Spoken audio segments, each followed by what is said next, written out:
Hi, I'm Bob Hunter from Wood Magazine. One of the benefits of owning a bandsaw is that it allows you to resaw wood. What is resawing? Well, resawing is essentially vertical ripping, standing a board on edge and ripping it through the blade into thinner stock. Why would you do that? A number of reasons. Well, first of all, you can take a piece of exotic or pricey wood, such as this mahogany, and it allows you to turn it into thinner stock. For example, if I wanted to turn this, make two pieces a 3/4, I can just, rather than planing it down to a 3/4 inch, I can rip it in half, and I've got two pieces of 3/4 there. So I get better use of my stock. It also saves wear and tear on your blades and on your other cutting tools, such as your planer and on your sanding belts. Another reason to resaw is that you can do book matches, where you rip a board in half, flip it like this, and you get a nice symmetrical match. I'll show you more about that in a minute. Another reason is that you can saw thin veneers, and you could bend around a form, or you can apply to a substrate to make it look like solid wood. Now let me show you a few tips on how to resaw. Before we start resawing, you need to tune up your bandsaw to make sure that it's in peak condition and ready to make the best cuts possible. I've already got this one tuned up, but I'll show you some of the things that I did. First, you open up the doors to get access to the blades and the wheels. Now with the blade off and the saw unplugged, take compressed air and just blow out all the dust, vacuum it out, get everything out of there that you can. Take some mineral spirits on a rag and clean the tires on the wheels to get all that kind of build up that gets on there, that you get a clean tire, it gets better traction for the blade. So get those good and clean. Then you want to move toward a blade selection. Now you've got several choices with bandsaw blades, and you want to pick one that's just right for resawing. This is a 1/4 inch, 6 tooth per inch blade that most people tend to leave on a bandsaw for curve cutting. It's great for that. Not as good for resawing because it cuts slower. It'll leave a smoother cut, but it cuts pretty slow, and it's hard on the blade. So that's not a good option. This is a better option. This is a 1/2 inch blade, 3 teeth per inch. It's a good resawing blade. Not as good for curve cutting unless you're doing large things, so you don't leave it on as much on your saw, but great for resawing.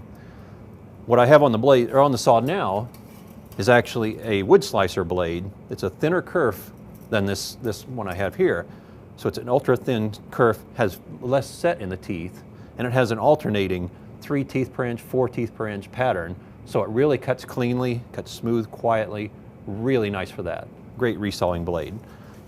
Once you've got your blade on the saw, you want to track it onto the tires. You want the blade to run just in front of the middle portion. So you want the teeth to stay on the tire, but you want it to be more toward the front, and you adjust that by tilting the blade, or tilting the wheel forward and back.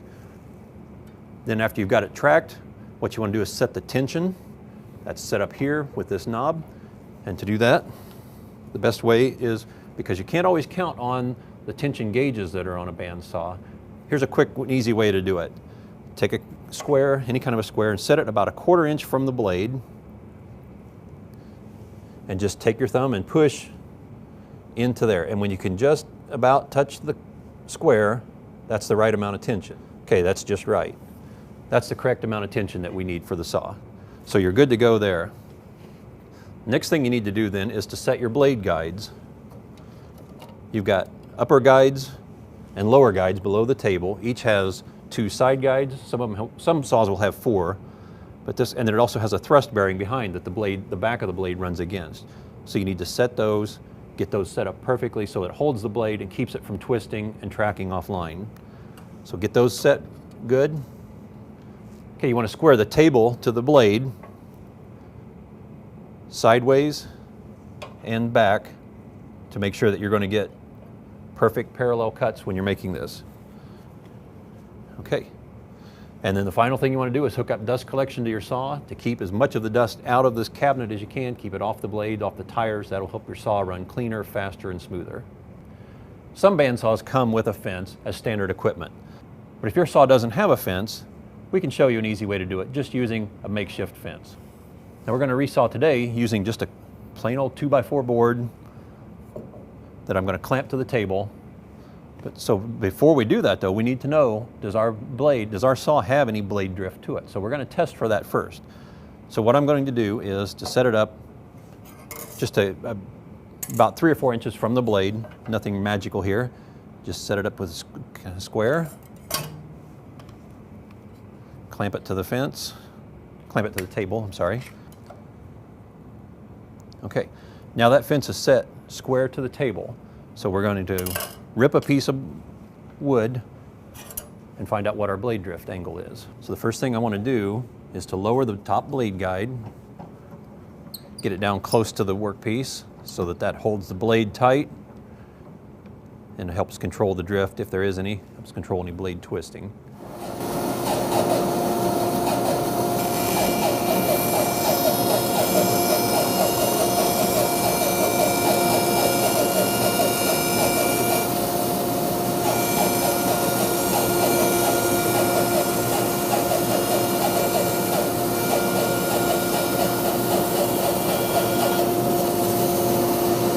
Now this kerf that we just made represents the drift angle if there is any. Then if there's any deviation from 90 degrees from a perpendicular cut, that blade or that drift will show in that angle. So what I want to do is use this piece, set that aside. I want to take a sliding T-bevel and I want to capture this angle.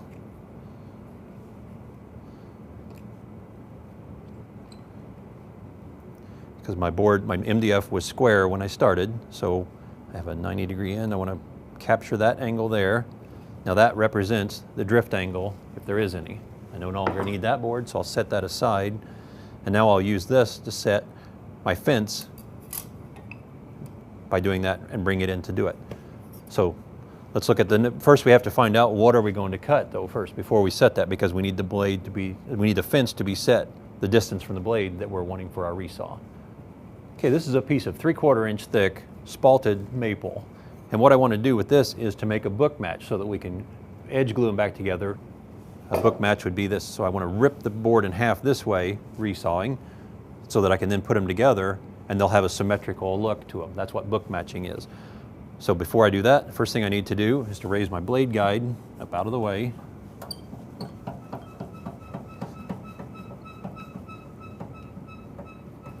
Set it just above the height of my board, lock that in place.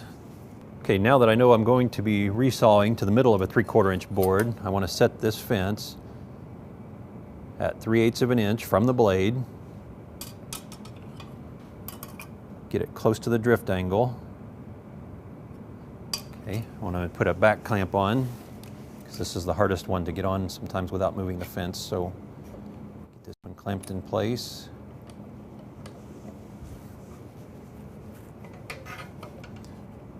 Just get this one loosely. Now with the blade still set, or the gap still set at 3/8 of an inch, I want to put this onto my drift angle right there. I'm a little off there. Okay, that looks good. Tighten this one down, and we're ready to resaw.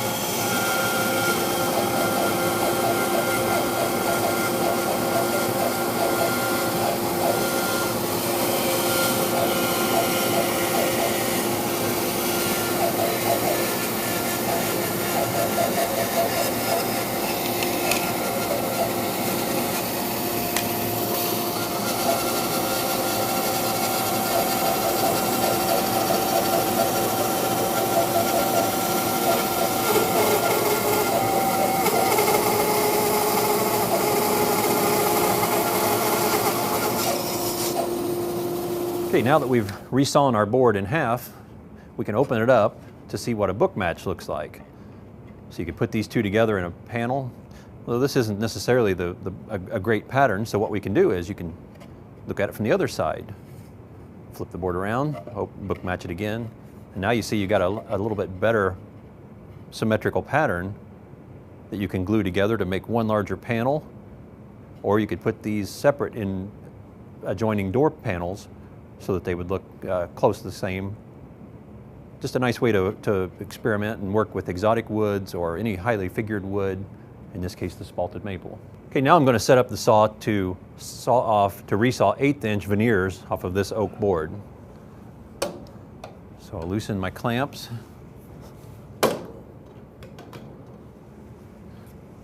With my bevel gauge still set at our drift angle, I'm going to move that in.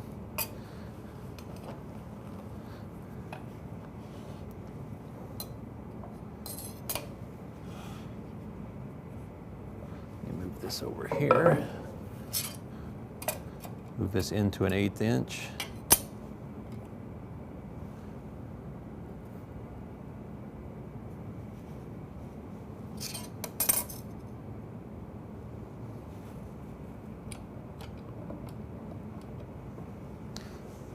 Down.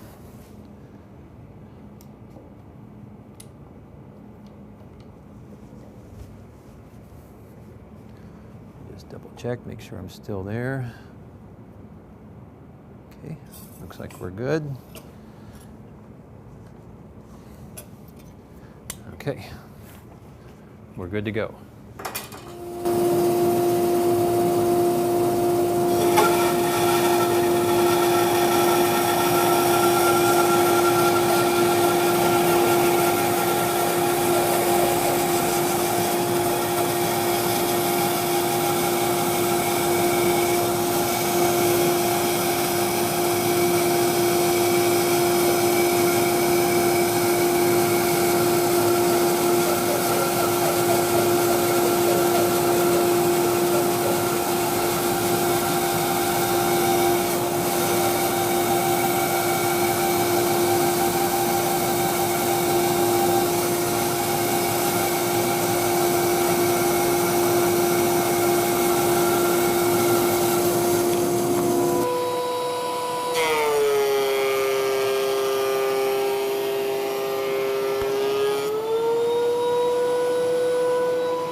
If you don't want to have to account for the drift angle when resawing and using a fence, here's a simple way to do it.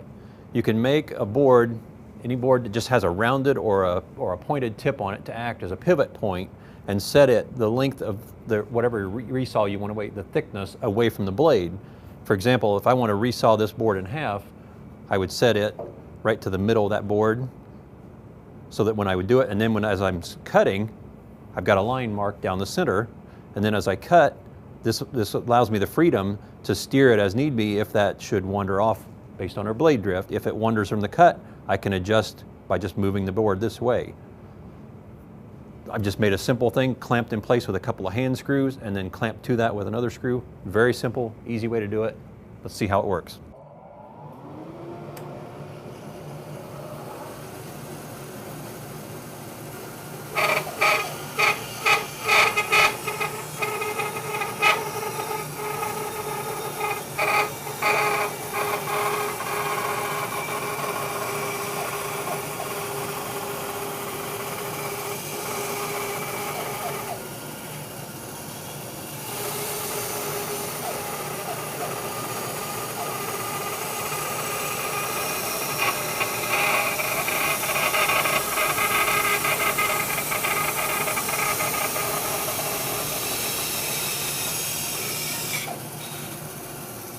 Can you bend a 1-inch board like this?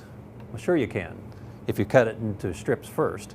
With this piece here, we took a 1-inch thick piece of maple, cut it into 6 strips, about 1/8 of an inch thick, put them between these two forms, clamped it together with these two clamps, put glue in the middle, and by the time when it dries and you release the clamps, this will maintain that form. It's an interesting way to do it. You just resaw the 1/8-inch strips on your bandsaw. Here's an oak board that I resawed and was able to get 5 strips out of. You do it after each one. You've got to clean that face up again before you cut another one. Then you run them all through a sander or a planer to get them smooth, and then you're ready to go. You can either stack them and glue them around a form, or you can put these onto a substrate such as plywood to make the whole structure look like solid wood.